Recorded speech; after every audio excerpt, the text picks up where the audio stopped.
Your Excellency, First Lady of Chad, Madame Hinda Debi Itno, Honorable Minister of Health, Mr. Aziz Mohamed Saleh, distinguished guests, ladies and gentlemen. This is my first visit to the Republic of Chad, and I'm very happy today to launch the partnership of our Merck Foundation with Her Excellency, the First Lady, Madame Hinda Debi Itno, the President of the Foundation, Fondation Grand Coeur, and the Ministry of Health. Another valuable milestone of Merck Foundation's long-term vision and strong commitment towards the social and economic development of the African continent. Through this promising partnership, we will join hands in order to realize Merck Foundation's vision. Everyone in the world should have a chance to lead a happy and fulfilling life. We strongly believe that building healthcare capacity is the right strategy to improve access to quality and equitable healthcare solutions in Africa. Together with Foundation Grand Coeur, we will address the significant needs for training and qualifying healthcare professionals in Chad. I'm also very pleased to take this opportunity to emphasize our continuing efforts to empower women and youth in Africa and underscore our commitment to continue the same efforts here in Chad. Her Excellency, the First Lady, gracefully accepted to be the ambassador of Merck More Than a Mother campaign to empower infertile women across the country.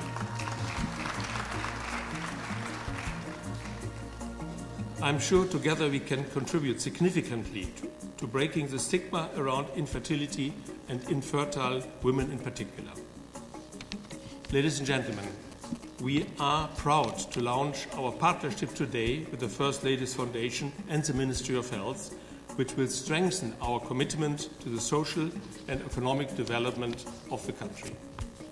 Together with our partners, the Merck Foundation will focus mainly on building capacity in cancer, fertility and diabetes care in Chad. We strongly believe that these three areas are very critical to the sustainable development of Africa and Chad in particularly for the following reasons. Cancer, for example. We all know that cancer care is under severe pressure in Africa and in many other countries around the globe. It is very important to mention that over 20% of African countries have no access to cancer treatment at all, while access is limited and sporadic in other countries. Later stage diagnosis in African patients contributes to poor outcomes. For example, the 5-year female breast cancer revival rate are 46% in Uganda and 12% in the Gambia, compared with around 90% in developed countries. The lack of specialist-trained doctors is a main challenge for healthcare access, specifically in cancer care. Following the information we received from the Ministry of Health, Chad faces similar challenges. Chad only has 2 oncologists. This number, of course, is not enough to give proper access to quality and equitable cancer care across the country. We hope that we can significantly increase the number of oncologists. This is our commitment to the people of Chad. In the next 3 years, in partnership with the Ministry of Health and Her Excellency, the First Lady of Chad, to overcome these challenges.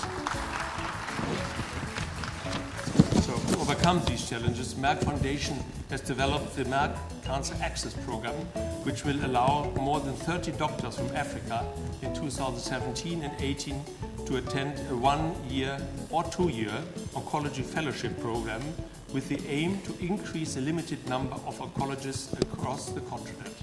Chad will be an important part of this program. Today, we are launching this program in Chad. To demonstrate our commitment to improve access to cancer care in your country, we commit that 4 candidates can attend a 1-year oncology fellowship program at the top university hospital in India this year.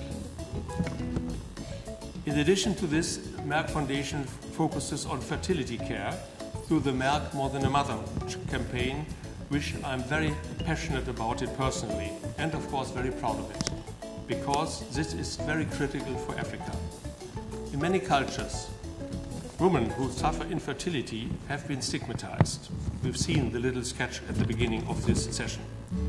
Neglected, mistreated, and discriminated because they cannot bear children.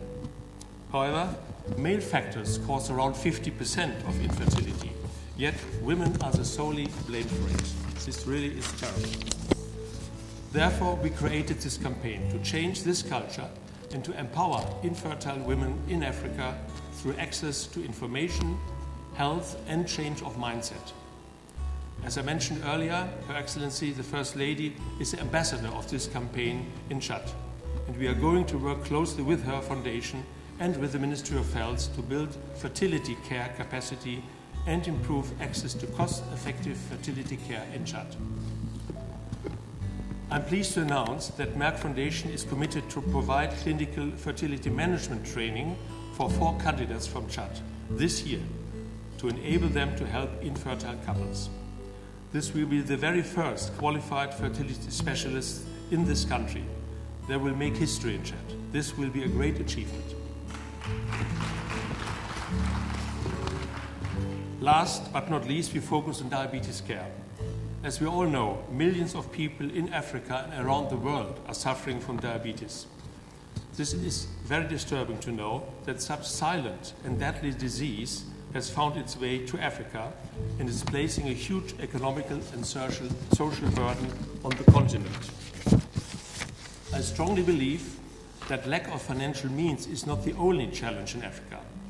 The scarcity of trained healthcare specialist personnel capable to tackle the prevention, diagnosis, and the management of diabetes at all levels of the healthcare system is a challenge as well. Therefore, Merck Foundation started to address diabetes capacity building since 2012 through our program, Merck Capacity Advancement Program, across Africa, so far mainly in English and Portuguese-speaking countries. In 2017, we decided to focus more on French-speaking countries with regards to diabetes capacity building.